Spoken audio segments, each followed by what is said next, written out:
manipulated in soil that does not have the nutrients to do what it needs to do with growing high quality food.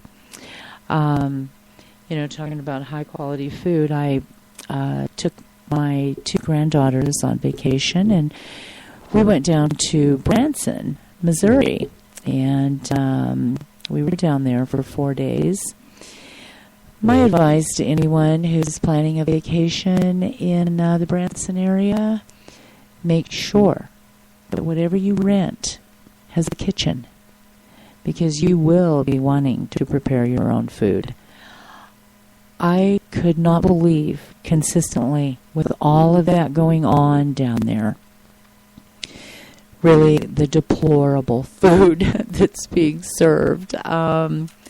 I think down there, if you want a job as a cook, I think that if you can flip an over easy egg and butter some toast, you may be able to call yourself a cook down there. My 2 granddaughters love pancakes, and no, they weren't my homemade pancakes. I tried to take them to a well-known chain restaurant, for breakfast, and the consensus was 3 mornings, 3 breakfasts, 3 big-name restaurants known for 24-hour breakfasts. I don't know what they put in their pancakes.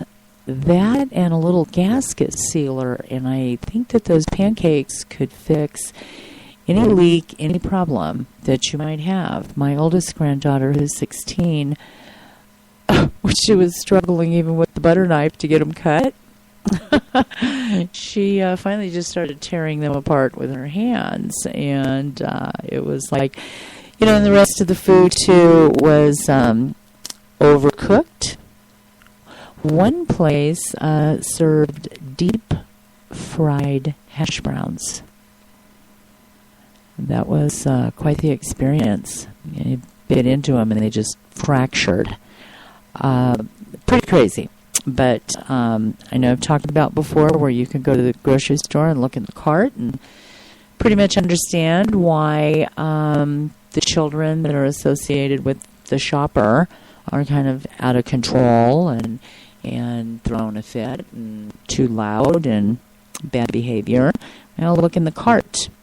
Look and see what is in that cart. And the food dyes, the artificial flavorings, everything in a box, pre-made.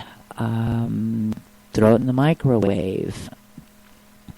Pretty sad. Well, the food down in Branson that we were served, even at commercial name places, was pretty pathetic. Absolutely pathetic. So my advice, if you're planning on any vacation, spend a little extra money, get a room or a cabin that has a kitchen, and prepare your own food. And as far as trying to dig up some organic produce down there, people don't eat a lot of organic produce. The very little that we found wasn't worth buying. It was so old. So needed to be cleared off the shelf. So my advice would be bring a couple of great big coolers and bring as much food that you're accustomed to that you can with you. I want to go over 10 things that Americans eat that are banned in other countries. And, we're going to see here that, these foods right here lead to poor health. And when we do not have enough nutrition coming in to feed the cells, to feed the nervous system, to keep the brain in balance, to keep all of the organs in a position where they have all the nutrients that they need in order to repair themselves and to function properly. It's so important. We need to quit breaking down the body. We need to quit breaking down the tissue. And we do this by what we eat. And by what we eat has a lot to do with how we feel and how we think. And there is a connection. Nutrition is alternative healing's partner. It's your health's partner. You cannot have good health without being mindful of what you eat. And so one of the things that I do want to talk about, Americans seem to think that our food supply has the highest standards anywhere in the world. And you know what? The real reality check fact here is we don't. We do not. Many of the things that we eat in the U.S. have been banned in other countries because they are viewed as dangerous to your health. And some of these that are real common is, number one, how about the hormones in milk? A lot of these hormones were given so that the cows would be able to produce more milk up front, so that you're able to get a lot of that milk to get it into the truck that shows up to bring that to the grocery stores, to their plants for the processing and filling of the containers. But in 1993, the FDA approved the use of bovine hormones in cows, which does just that. It boosts the milk production about 10%. Some cow hormones have been linked to breast cancer, colon, and prostate cancers. Giving cows hormones make them more susceptible to illnesses, which means greater amounts of antibiotics that are used to keep them productive. Increased use of antibiotics promotes resistance to bacteria that can be deadly. So we have a situation where by the cows getting sick, and then those antibiotics that are administered to the cow, that's in the milk. It's also in the meat. And so what happens is when we ingest them into the body, the liver has got to filter and process all of this. And the antibiotics, this helps us to become much more resistant to, say, prescription antibiotics in the event that you get sick. So it's really important, raw milk. And, there's states now that have specific legislation against selling raw milk. For instance, goat milk. In the state of Colorado, you have to, if you don't have your own goat to milk and you want to buy goat milk from somebody, you have to invest in a share of that goat. And that's the only way that you can get the goat milk. And you're also going to buy it. And they get about $20 a gallon for goat milk.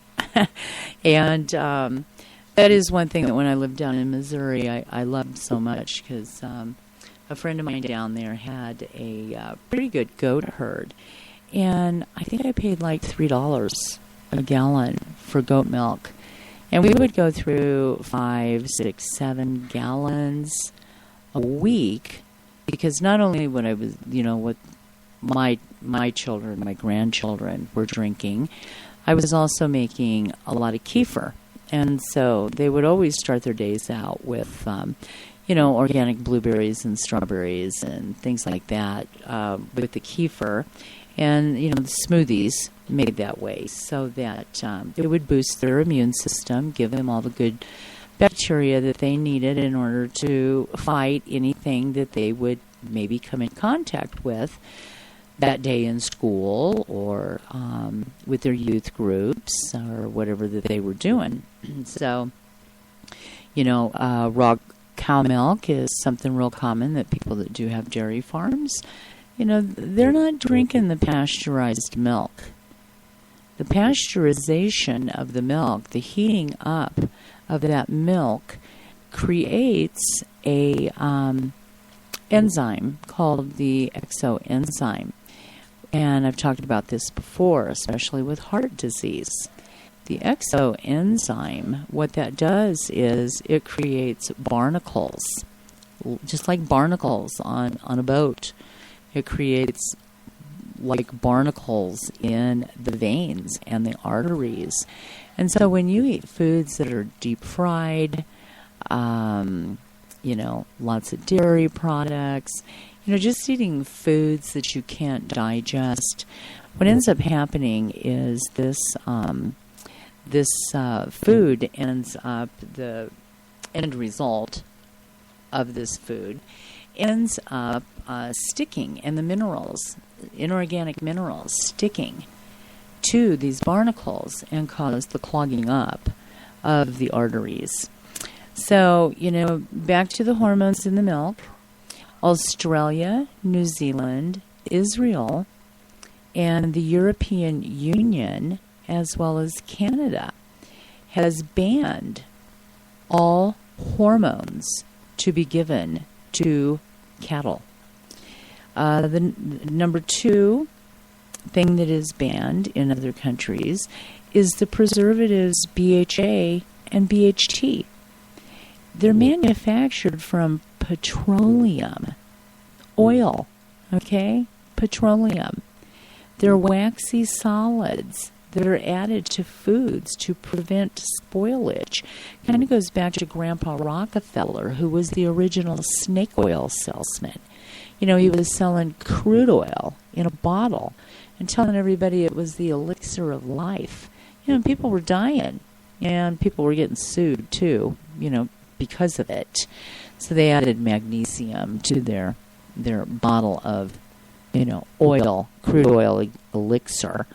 But BHA and BHT, they are derived from petroleum products. The National Institute of Health reports that BHA is reasonably accepted to be a human carcinogen. So, even the National Institute of Health knows that it's carcinogenic. The United Kingdom has banned BHA from baby foods. BHA and BHT are banned completely in Japan and the majority of the European Union. Olestra, that stuff they came up with, thinking that, fat is so bad for you. If you have good fat, it's really good for you. I'm sorry. Butter's good for you. Olive oil, it's good for you. Coconut oil, it's good for you.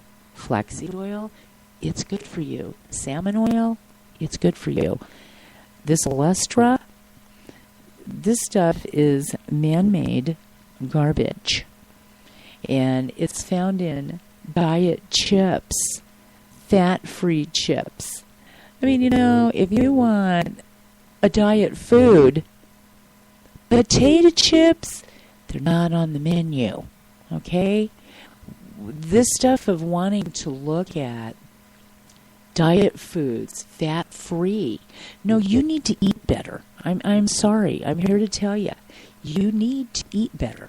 You need to make better choices.